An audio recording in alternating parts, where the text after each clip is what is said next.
Yo, what's up guys? d-cellgaming here, back with some more Evertale, and today I want to talk to you about the most recent patch update with the game, go over everything that's new, all of the quality of life improvements, and just sort of give you my opinion on what's going on right now. So, without further delay guys, let's dive right on in it.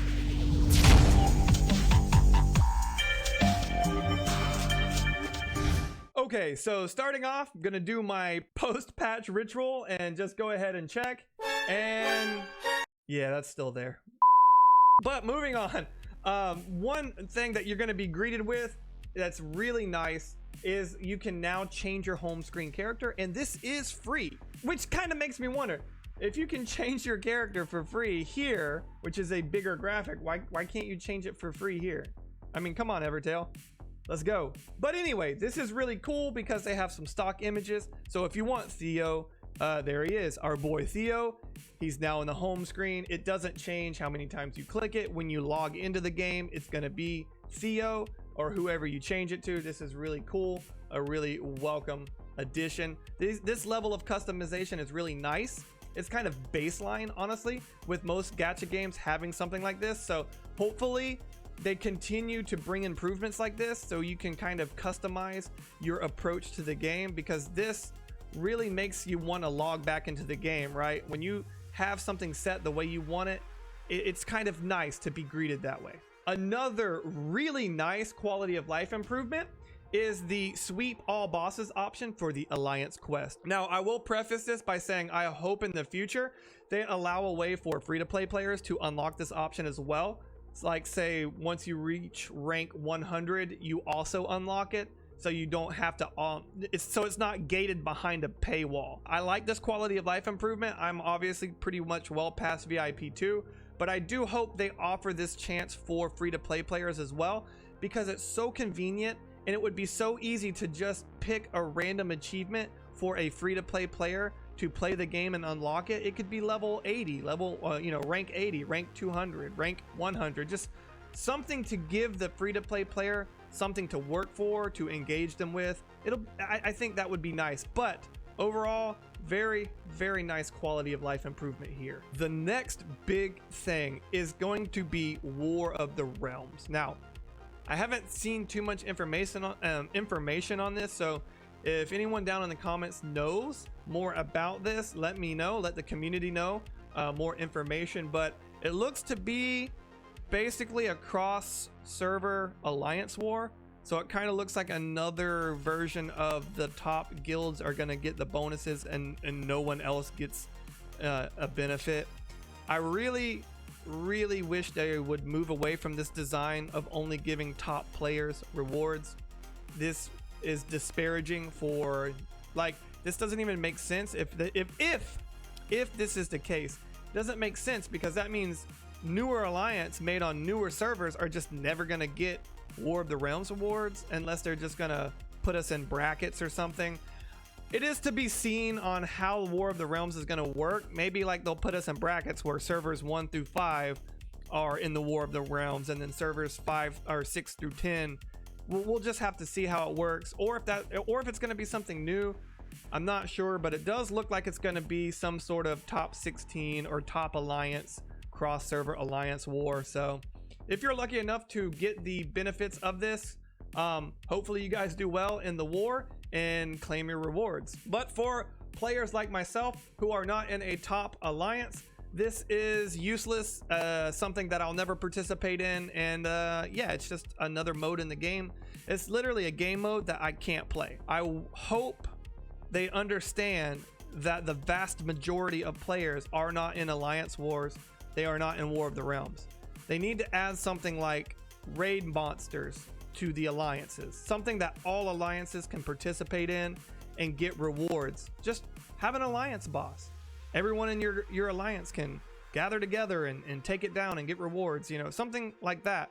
So I would really like to see that in the future, and hopefully they move away from this only the top guilds get rewards sort of thing. Now, another really cool addition that they've given us here is when you go to pick a stage, you now see how many mana potions you have available. So this is really cool.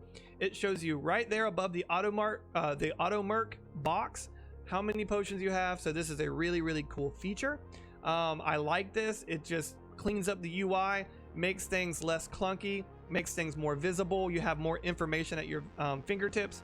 Stuff like this, always welcome. And on this note, not only did they add this, but you can now have a auto mana use potion, which is really nice because now you can just click this box and you don't have to go through more clicking. I like that they're making you click the screen less for repetitive tasks. This is very nice quality of life improvement. I really like this. Keep it up. This is great. Speaking of quality of life improvements, this is another very minor one, but the hero pass. Once you've unlocked it and gained all of the benefits from it, it no longer clutters up the UI. So this is nice to know that they're already cleaning up the UI, because I'm sure in this menu here, there's probably going to be more things coming in the future. So just having less things cluttered up and having things just go away, it's like, why have a blank page? This is nice. A weird change that kind of yet to be seen why we can do it. You can now change your gender. You can be male, female, other. And usually when games add something like this, there's some sort of marriage system. So we'll have to see where this goes. If it's just another form of character diversification, that's cool as well. Not everything has to have a system related to it. So this is nice. It's just gives us something extra to diversify ourselves from other players with. But if there is a marriage system, I'm assuming there's probably not gonna be, because there's an other option. So this looks to be purely cosmetic, but interesting, I guess, nonetheless. Now, one of my most hated changes in this patch, this might be a little controversial. Some players may like it, some players may not. I don't know. Let me know in the comments down below what you guys think about this. But the star colors have changed, and I don't like it, and I'll explain why. So if you look at the characters, you can see that the star colors for SSR and SR, they've all changed. They look duller. They don't look vibrant. They just don't look good, in my opinion. And to make matters worse, it actually makes it harder, in my opinion, to see the difference between an SSR and an SR. So like if you look at Ossia right here, it looks almost identical to any of the SRs down here. So yeah, it's just kind of weird. So Kana looks very similar to Inland Astrid now. And honestly, in my opinion, the SR stars actually look more vibrant. They look shinier. They look better. The SSRs just kind of look dull now. They just don't look good, in my opinion. They look more like a watercolor, whereas the SRs now have like this shine to them, a pop factor, if you will. Like the SRs pop out more at you than the SSRs. I don't know. That's my opinion. Let me know in the comments down below what you guys think, but I'm not a big fan of this. But after all, it's cosmetic, doesn't change the game in any kind of way.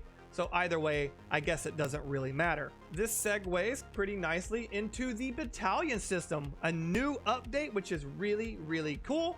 You can now have different loadouts for your entire battalion. Super cool change. I'm assuming any guild that's got alliance wars or anything like that are gonna love this. If you're active in arena and active in alliance war, this is going to be great because you can now have loadouts. You can have a loadout for your tower. You can have a loadout for your arena. You can have a loadout for your alliance war. So this is nice. So you just go up here under battalion. There's a set, and you can even rename them if you choose. You can just hit this little button right here, and you can rename it to, let's name this one, okay, so that's it. You have a pretty set number of characters. Let's see, you have 1 2 3 4 5 6 7 8. So you have 8 characters to name it. So this should be enough to be like Arena 1. There it is, Arena 1, and we will save it and go back. So there it is. So this is really nice change. I like seeing stuff like this. This is a very big quality of life feature. Good job here. Yeah, great job. Now, the last thing on the list, which I think is kind of weird, is the ancient soul stones. And I say that because I'm not sure how this really benefits many players. So let's go over what they are. Ancient soul stones, you receive 100 for your 6th copy of an SSR character, but it has to be from the soul summon. So after you have 5 copies of a character, if you use soul summon, which is an off banner summon, you will get 100 soul stones. So you have to get 10 SSRs to be able to exchange for one of these SSRs, which if they expand the shop in the future, it could be nice, but who's going to be summoning off banner unless you have a ton of fully awakened SSRs already, because you can only get them on the 6th copy and it has to be off banner. So I'm not really sure what they're trying for. Hopefully this gets expanded to all banners or something. Some I don't know. Hopefully this just gets expanded and this is just a baseline feature, because as it stands now, personally I think this is useless, because no one's gonna have, very few people I should say, are gonna have enough fully awakened characters and have enough soul stones lying around to just summon off banner characters to try to buy characters they probably already have. Like these, I don't know. I don't know. It's just weird to me. What do you guys think? It's just kind of weird to me. I saved the biggest change for last. They did add a pity system into the game. So let's talk about the pity system. You are now guaranteed to receive at least 1 featured unit after 500 pulls. So after spending 50,000 soul stones, if you are unlucky enough to go 50,000 soul stones in, you will be guaranteed a banner unit. This is kind of nice because it means you can no longer spend any more than 250,000 soul stones to get a fully awakened character. You now have a clear cutoff point. You will get a fully awakened character at 250,000 soul stones. These do not carry over to another banner. You can't start summoning on Endless Rosette and then go over to Endless Astrid, for example. This is per banner, which is pretty standard actually for most gacha games, so nothing new here. However, the odds are you can probably get at least 2 fully awakened characters for 250,000 soul stones, so the chances of you hitting pity are very, very low. I think they need to adjust this to be just slightly above average. So maybe 150,000 soul stones will guarantee you a fully awakened character as opposed to 250. But this is a step in the right direction. There is a pity system in the system, in the game now. So small win, I guess. Very cool. Very cool. Hopefully it gets better, but at least we've got something. At least there's something now to prevent you from just endlessly losing money. Now you can just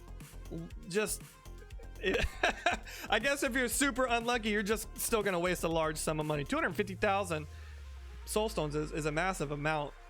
That is a massive amount of money still. I haven't looked that up yet, but yeah, like $100 is like, what is that, like 5,000 soul stones or something, not counting shop missions, which I think it ends up coming up to around 8,000 or 9,000. I'm not sure, but that's a lot of money to spend just to guarantee it. Like, come on, lower that down to like every 300, and then I think that'll be more in line with where it needs to go. But hey guys, that's just my opinions on things. If I missed something about the patch, let me know in the comments down below. Also, let me know what you guys think about the updates, all of the quality of life improvements. And as far as I'm concerned, I think this is kind of like maybe a 6, 7 out of 10 if I was gonna rate the patch, because there is a lot of good quality of life improvements, but there is some very weird, questionable implementations into this patch. I just don't understand what they're trying to go for with the ancient soulstone system. Like, I just don't understand that. I don't understand the War of the Realms. Hopefully there's more clarity. Hopefully we get a game mode where all alliances benefit, not just a select few. But yeah, that's my thoughts on it, guys. Hopefully you found it entertaining or informative. If you like the video, consider liking and subscribing to the channel. Links to the Discord if you want to join the community as well. And as always, guys, I'll see you next time.